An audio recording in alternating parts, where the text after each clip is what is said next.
una novela televisiva dedicada a la radio. No fueron pocos los radialistas sorprendidos con el anuncio de la televisión cubana. Una vez divulgada la noticia, los apasionados por el centenario medio de comunicación en vuelta abajo nos creamos muchas expectativas. De ahí que la mayoría seguimos hasta el último capítulo de El Derecho de Soñar, unos en transmisión nacional y otros bajo demanda en el canal de Cubavisión en YouTube. De manera general la novela me ha gustado, por supuesto. Me ha gustado sobre todo por el homenaje que se le hace a la radio, a sus hacedores en toda Cuba y principalmente en nuestra emisora, en Radio Guamá, que ahí están las fotos y de muchos de nosotros, y eso nos llena de orgullo de cierta manera. Me gusta la novela, que relata un poco no solo la vida de la radio como tal, sino de las personas que aman la radio siendo oyentes. Y también porque se reflejan muchos de los problemas que no solo viven las personas que trabajan en la radio, sino también en la vida cotidiana. Ha sido una propuesta bien atractiva porque ha sido un espacio que hemos podido disfrutar y que se ha atrevido a abordar temas más allá de la dinámica del trabajo en la radio, como por ejemplo los derechos de las personas con discapacidad, que ahí se han visto reflejados y muy bien, en mi opinión, muy bien reflejados y defendidos. Se han tocado temas sensibles desde el punto de vista social que nos hacen reflexionar y nos hacen pensar en que son fenómenos con los que convivimos. Yo pienso que la novela trata muchísimo hacia el interior del trabajo en una emisora de radio. Incluso a veces el televidente no cree que eso sea real y pregunta, ¿eso es así, así, así? ¿Es así de verdad? Y realmente devela todo lo que transcurre en los pasillos, lo que sucede en una grabación, cómo se comportan los colegas, las situaciones que se dan muchas veces y cómo uno tiene que rápidamente decidir qué se va a hacer y qué no. A mí la propuesta me ha gustado muchísimo porque nos permite tener una idea sobre todo a las audiencias de cómo es la dinámica del trabajo en la radio, cómo se realiza, pero además ha propuesto una retrospectiva muy interesante sobre radialistas icónicos, los iniciadores, esos que a veces no siempre se conocen y no siempre se difunde su trayectoria, su obra como es debido. Por supuesto, hay algunas partes de la trama que no esperábamos, que nos han sorprendido, quizás elementos que no nos hubiesen gustado, como lo sucedido hace pocos días con Manuel en los capítulos anteriores, pero a mí me ha gustado muchísimo porque además habla de radialistas con ganas de hacer, con ideas no convencionales de esas que tanto hoy necesita nuestro medio. Y un placer que llegue a todos los televidentes, que a su vez son oyentes también de muchas novelas radiales, y por eso es muy importante que se ponga este tipo de espacio para que la gente comprenda lo difícil, lo complicado que es la radio. Reflejar la cotidianidad de un medio de comunicación ampliamente extendido por toda Cuba, ganar la atención de los radialistas, pero también de un público diverso, constituye un reto harto complejo del que salieron airosos el guionista Luis Ángel Martínez, los directores Ernesto Fiallo y Alberto Luberta Martínez y el resto del equipo de trabajo. Las subtramas que he visto relacionadas con la radio, sobre todo el enfoque que se le ha dado a los cambios dentro del medio y cómo lo asumen los radialistas, me ha parecido muy interesante, porque lo vivimos aquí en carne propia. Cuando se quiso implantar el teleprompter, los actores más longevos en la radio pinareña del cuadro dramático pusieron el grito en el cielo. Y se ha demostrado a la larga que fue una decisión muy inteligente. Eso se vio en la novela. Se vio también el rechazo incluso de los artistas a los directivos más jóvenes, que después tienen que asumir que tienen la posibilidad de también representarlos y por qué no, y de hacerlo de la manera más correcta posible. Y cómo a veces también no se presta la debida atención a las personas con experiencia, se les deja un poco a un lado. Personas que han logrado escalar en el mundo del guión, como esta escritora que tuvo el accidente con el problema de las manos y que no confía en que otro escritor de más años pueda asumir su trabajo y hacerlo decorosamente.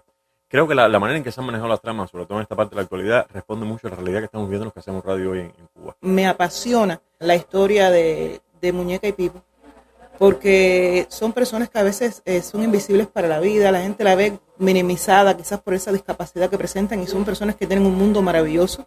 De hecho, son mis personajes favoritos de la novela. Me parece que está muy bien tratado ese personaje.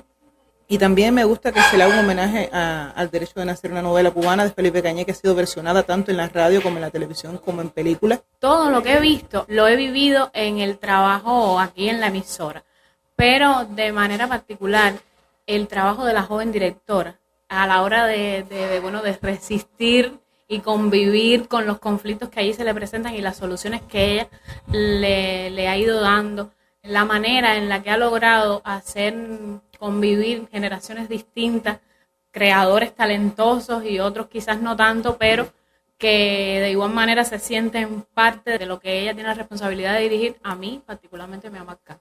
Lo de el dramatizado, que es lo que yo hago, me ha llegado muy de cerca. Hay cositas que se han alterado un poquito. Un director no puede salir de la cabina de radio aunque tenga un problema de personas muy grandes, eso no se debe hacer y eso no se nos está permitido. Pero en sentido general, yo pienso que casi todo lo que ha sucedido hacia el interior de la radio, a mí me ha tocado. Me ha tocado de cerca, por un poco la historia mía como padre también, la separación de Vivian, de su hijo. Pero hay muchas otras historias, como el caso de este actor que interpreta Ray, este personaje que tuvo un pasado oscuro con esta muchacha. Admiro mucho el trabajo también de Jorgito Martínez. Creo que una actuación excelente. Lo estábamos comentando el otro día en el estudio de lo bien que hace de locutor. Hay que verlo en ese programa que parece un locutor más y la forma en que se ha desarrollado. Y mira, aplausos como siempre para Luis Rielo y Verónica Lin. Son una escuela de actuación. Cada vez que los veo, me pregunto cómo es posible que con tantos años sobre sus hombros todavía tengan la capacidad de memorizar textos y de incorporarlos y lo mejor de todo, hacerlo creíble. Me conmovió muchísimo la actitud de Isidro, es ese oyente que llega a la emisora porque una de las voces pues lo transmite al recuerdo de su hermano. Y yo creo que vivencias como esas, tal vez no tan emotivas, pero sí parecidas, vivimos todos diariamente, porque hay personas que se identifican con nosotros, con nuestra labor, que lo dicen, que lo demuestran, que nos brindan un cariño tan especial y ese es el mejor premio que tenemos. De verdad que aplausos para ellos.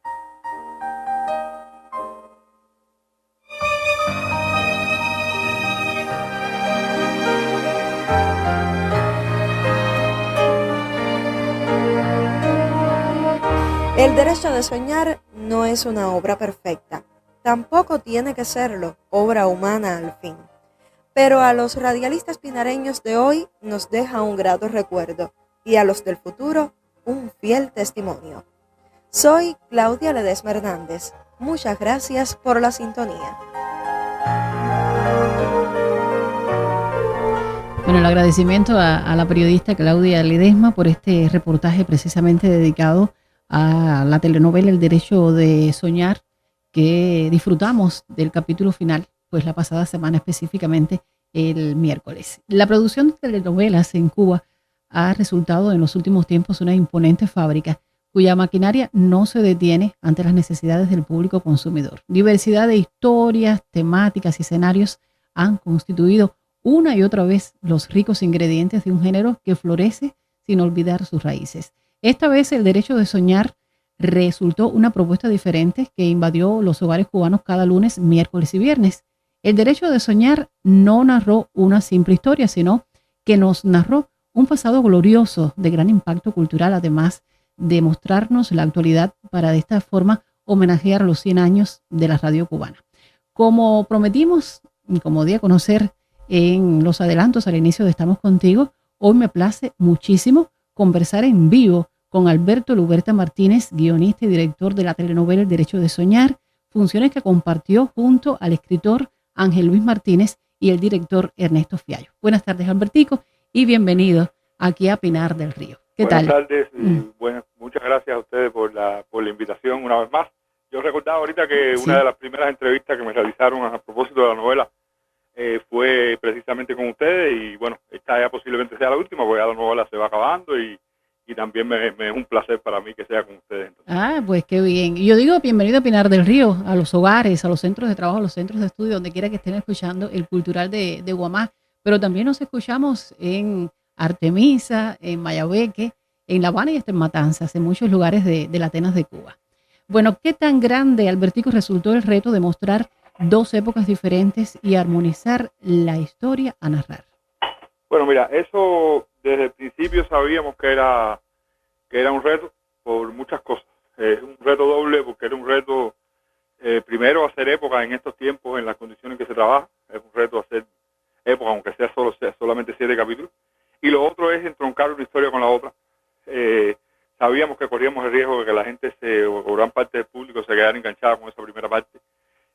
que hubiera gente que no entendía, o sea, que esperaban a lo mejor otra cosa de la conexión entre las dos épocas. Hubo gente que me dijo, bueno, pero yo no entiendo, porque esos personajes no son los mismos.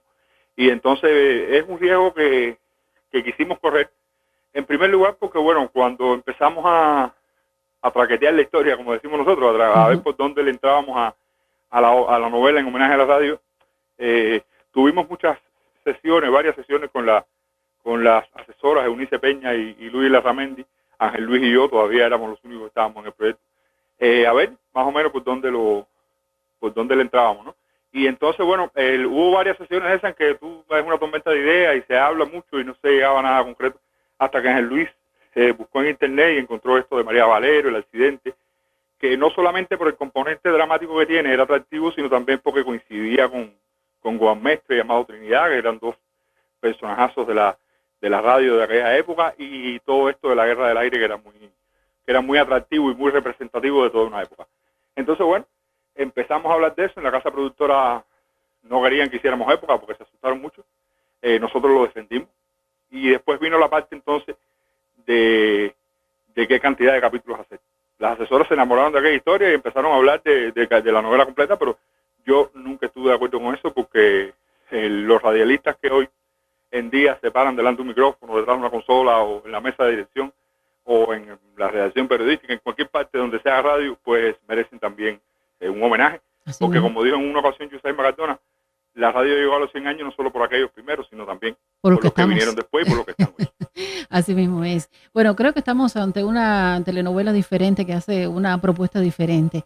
La misma protagonista no es la clásica ingenua y pura que el género nos ha mostrado habitualmente. Me refiero a Daniela Albertico. ¿Fue un propósito mostrarla así? Sí, fue un propósito, porque es una mujer marcada por la vida, es una mujer marcada por eso que tuvo en un momento determinado, y que la persona que se lo hizo estaba tan campante como si nada, ¿no? Al contrario, era una figuranga, como se dice. De hecho, toda esa polémica que se creó respecto a si era violación, si no lo era, el actor que interpretó a Igor, Ray Cruz, un día me llamó y me dijo, yo estoy impresionado porque la gente, las mujeres en la calle me dicen, eso no es violación, si ella estaba ahí tenía que asumir. Y toda esa polémica era precisamente lo que nosotros buscábamos, de no poner la violación clásica. Y por supuesto, a partir de eso, esa protagonista tiene esa marca en su vida, por supuesto, y reacciona de acuerdo a eso. Durante la transmisión de la novela, una muchacha que trabajó conmigo en algún momento me pregunta que en quién nos habíamos inspirado nosotros para hacer eso. Y yo le dije, bueno, en aquel momento estaba tal caso sonando, un caso que sonó hace un tiempo aquí en la red, y a partir de ahí empezamos nosotros a tejer la historia. Y ella me dice, porque yo no te lo conté en ningún momento. Le dije, no, a mí no. El problema es que ella había pasado por lo mismo, una situación exactamente igual, y nunca en la vida se lo había podido contar a nadie.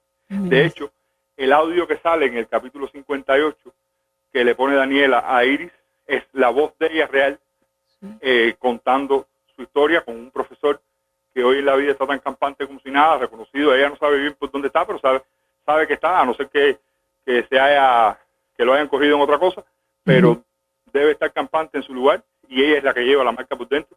Que imagínate que ella me dice, cuando yo le pido si me puede mandar ese audio, ella me dice, sí, está bien, ¿de qué tiempo? Y le digo, no, 1 minuto y pico, para yo circunscribirme más o menos a la escena y tampoco hacerlo tan largo que sea. Y cuando ella me lo manda de 5 minutos. Y me dice, yo sé que está largo, pero no me pidas volverlo a hacer porque no voy a poder. Y nunca en la vida había podido hablar de eso. Y había gente incluso después en la novela que no entendía, que si entonces, que Daniela, que Igor nunca había dado muestras. Y esas cosas pasan así, lamentablemente, mucho más de lo que a veces uno imagina. Y yo pienso que de alguna forma se hizo justicia también, aunque sea así, de esa forma. Aunque sea así. Bueno, algo que el público agradeció fue la inserción dentro de la historia de ficción de radialistas de mucha valía que han dejado una huella en la radio cubana en estos 100 años. Carmen Solar, Iván Pérez, entre otros también, la inserción de algunos nombres de radialistas y fotos de ellos en la presentación y despedida de la telenovela. ¿Cómo surge esta idea, Alberto? Mira, esas ideas fueron surgiendo poco a poco, porque algunas están desde el guión mismo. O sea, la inclusión de Carmen Solar está desde el guión, la inclusión de Iván está desde el guión. Y luego entonces y nosotros incluso también quisimos, ya cuando empezó el proceso de de prefilmación y rodaje y todo eso, invitar más personas de la radio. Por ejemplo, la que interpreta a Vivian es una actriz muy reconocida de la CMHW, y para nosotros fue una satisfacción que estuviera en el elenco, también como un homenaje a la radio. La que interpreta a Rosana es una muchacha que también hace radio, radio dramatizada e infantil en Radio 26 en Matanza, y también fue una satisfacción para nosotros tenerla. Quisimos traer a una actriz muy reconocida de Santiago de Cuba, para que estuviera por lo menos en los primeros capítulos y poder tener una representación también. Pero bueno, no fue imposible desde el punto de vista logístico, no pudimos la realidad nos aplastó, como se dice. Ujú. Entonces, bueno, lo de los nombres, incluso las transiciones, que pusimos fragmentos de las emisoras que fuimos encontrando por aquí y por allá. En la misma banda sonora, a veces de fondo en la escena se escuchaban fragmentos de distintas emisoras. Eso fue surgiendo poco a poco, porque cada cosita que nosotros le pusiéramos en favor de la radio, en favor de conocer a los radialistas u homenajearlos, para nosotros era importante. Ujú. Y Guamá, todo este colectivo, pues agradece muchísimo también fotos, como es el caso de Lina Pelegrí Trujillo, Premio Nacional de la Radio, de nuestros comentaristas Sebastián Ferrer Pimienta y bueno, también Julio Duarte Alonso, de los jóvenes del programa con voz propia que sale al aire los sábados también. Pues vimos estas fotos en la despedida cada noche de lunes, miércoles y viernes de esta telenovela. Mira, yo te voy Sí. si me permites, te cuento rápido una anécdota. Sí, adelante. Que es entre los nombres que hay en la despedida, entre las fotos que hay en la despedida, está el nombre de Ernesto Valdés Barceló, que es de Santi Espíritu, un locutor de Santi Espíritu, que es Premio Nacional de la Radio. Yo a Ernesto conozco a su yerno, conozco a su hija, pero no, a él no tenía la oportunidad de conocerlo. Y un día, cuando la novela iba como por la mitad, me llama el yerno y me dice: oye, espérate, que mi suegro quiere hablar contigo. Y digo, bueno, dime, ¿no? Entonces él era para agradecerme. Él me decía que él no creía que él merecía estar ahí, porque... Y yo le digo, bueno, yo creo que sí. Y este fin de semana yo fui a Santo Espíritu, y tantas cosas dijeron de ese hombre, que yo le decía, y usted fue el que me dijo a mí que no merecía estar ahí. Él merecía hasta una escena. Así mismo, hubiera merecido mucho más. Una Y escena. es que la radio está llena de personas así. Así mismo. De personas que son grandes y nada, y no se lo creen, y van tan sencillos como cualquiera por la vida. Y esas personas, como repito, los más jóvenes que vienen entrando y que vienen haciendo también radio con bomba y con pasión, merecen también nuestro reconocimiento. Así mismo es, y te lo agradecemos de todo corazón. Gracias a ustedes. ¿Cuántos de los nombres de los personajes utilizados y subtramas mostradas son inspirados en radialistas o hechos reales? Bueno, mira, yo creo que de todos, eso siempre se van cogiendo historias de aquí y de allá, y se van fundiendo en los personajes. Hay cosas que son, porque por ejemplo, el personaje de Fran, el cojo que es el realizador de sonido en la emisora, esa persona existió de verdad. Sí. Y Denny, sin haberlo conocido, tiene mucho de su carácter, pero la historia que le pasa no es exactamente de él. Lo que le sucede a Mayito con el título de 12 grado ha pasado en distintos momentos en la emisora, gente incluso que después, como Mayito, se ha reivindicado y siguen trabajando hoy en la radio porque enmendaron el error y pudieron seguir para adelante, lo cual demuestra el amor que sienten por la radio. Ahora yo decía, por ejemplo, el otro día en Caibarien también, que de la directora de la emisora, la gente me ha preguntado varias veces: ¿es la directora de tal lugar? O la directora de tal lugar. Gente que yo no sé, que algunas ni conozco. Y es que hay muchas directoras jóvenes en nuestro país dirigiendo la radio. La que más cercana está, o sea, la que digamos, en la que nosotros nos fijamos un poco más porque la tenemos más cerca, que la conocemos, es la de Radio Cadena Habana, Anabel Candelario. Pero hay muchas que se han sentido identificadas, que se han sentido que se han reconocido en ese personaje, y para nosotros, pues, perfecto. Ujú. Queremos aprovechar bien este momento con Alberto Luberto Martínez, guionista y director de la telenovela El Derecho de Soñar. Alberto, la novela se destacó además por las actuaciones convincentes, que muestra evidentemente un serio trabajo de dirección de actores. Brevemente, ¿puedes referirte a este tema? Ajá. Ya en la casa productora desde hace un tiempo se viene utilizando la figura del director de actores. Hay personas que no les gusta mucho porque dicen que te quita autoridad. Eso para mí es cuento. En primera uno pone designa un director de actores que sea afín a ti y que vea las cosas como la ve uno. Y realmente después, entonces, a la hora de rodaje, después de trazar las pautas en los ensayos, después de mucho trabajo de mesa, a la hora del rodaje, mientras uno se está ocupando de muchas cosas, esa persona puede estar ya trabajando con los actores desde desde el ensayo, desde antes del ensayo, desde que se están maquillando, a veces están conversando si las escenas son muy complicadas. En este caso fue Yailin Coppola, tenía la deuda con ella de hace mucho de hacer ese trabajo juntos, porque también este tipo de novelas que se graban con dos equipos, a veces uno está, yo estoy del lado acá, pero en el otro equipo los actores están grabando y viceversa. Cuando graban con Fijayo, después vienen y graban conmigo. Entonces, esa figura del director de actores se puede mover entre un equipo y el otro e ir ayudando a que todo sea una misma novela y que no actúen de dos maneras diferentes. Aunque los actores también aportan mucho en eso realmente. Pero para mí es muy útil y para mí con los que he trabajado, que son Doime Adiós, Gonzalo, Eduardo Emil y Yailin, me ha ido muy bien porque siempre hemos dialogado y cuando yo he dicho no estoy convencido, hemos conversado y ninguno de los dos ha impuesto y hemos llegado siempre a lo mejor para la obra. De bien. Bueno, ahora el derecho de soñar, le agradecemos también que haya hecho referencia de manera general a temas tabú para los medios aún, como es la relación y el matrimonio de personas del mismo sexo, la emigración y el regreso, una cadena de violaciones en una persona aparentemente arrepentida de su pasado, la discapacidad, esta vez con mayor protagonismo, entre otros. ¿Cómo has sentido que la gente recibió el tratamiento de estos temas, Alberto? Mira, yo creo que bien, porque no es que todo el mundo esté de acuerdo, es que precisamente se ha creado polémica, se ha discutido, y eso es bueno por una hora. También yo creo, lo he repetido varias veces, en el tema particularmente de la discapacidad, que había personas que se cuestionaban por qué esas personas estaban en la drama, que qué pintaban. Y yo creo que eso es un reflejo de que hay muchas personas que no ven a las personas en situación con discapacidad como parte de nuestra sociedad. Y hay que entenderlo así, que son como nosotros, que tienen los mismos derechos que nosotros. Por suerte, hemos tenido la posibilidad, tanto en la asesoría previa al guión como posteriormente, de conocer el criterio de especialistas que dicen que sí, que se trató de una manera adecuada. Y la polémica, entonces, a partir de ahí, todo lo que se genere, yo creo que nos sirve de alerta para cosas y para mejorar el camino en sentido no solamente de la obra, sino en el sentido social de nuestro país de ahora en adelante. El público, que es el principal medidor, ¿cómo te sentiste con el público en ese día a día? Bueno, aquí hay un elemento fuerte que es el de las redes sociales. Sí. Que las redes sociales hay muchas personas que son, ya tú sabes, implacables. Eso hay que aprender a convivir con eso. Y es difícil porque todo el mundo piensa que tiene la verdad absoluta. Porque además, personas que han criticado determinadas situaciones, lo hemos conversado, en muchas ocasiones han tenido razón por cosas nuestras, por cosas que se pudieron hacer mejor, qué sé yo. Otras veces es cuestión de opinión, pero siempre esa retroalimentación del público es importante. En estas temáticas, ya te repito, este tipo de temáticas que han creado polémicas, a veces las personas, por ejemplo, en el caso de Daniela, cuando le dice al hijo lo que pasó con el padre, que le habla de la relación sexual, etcétera, etcétera, a nosotros nos dijeron de todo en las redes sociales, nos acusaron de que era un disparate, y eso se hizo minuciosamente a partir de una asesoría de un especialista.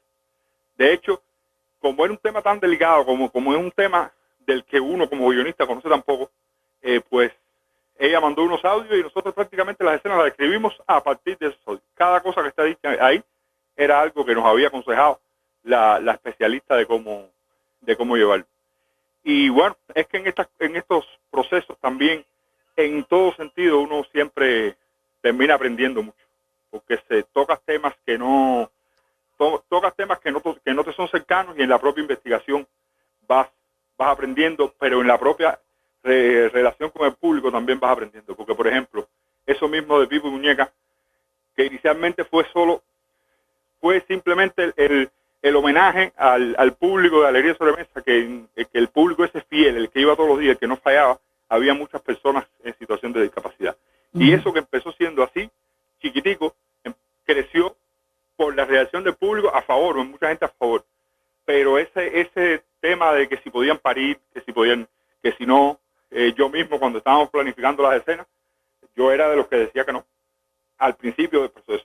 Ya después he aprendido a verlo de otra manera, porque además, afortunadamente, las personas de la Asociación Cubana de Personas en Situación de Discapacidad se acercaron a nosotros, agradeciendo en primer término y con la posibilidad de una colaboración futura, Y ahí una persona de esas que está frente de esa asociación tiene una hija con síndrome de Down y me dijo una cosa que a mí me impresionó mucho, que me dijo, a mí me gustaría mucho que mi hija se casara con alguien que no fuera síndrome de Down. Y ahí conversamos de ese tema y yo salí convencido de que sí, de que por qué no. Cosa que a mí, si no me lo dice alguien que está en esa situación, a mí nunca se me hubiera ocurrido.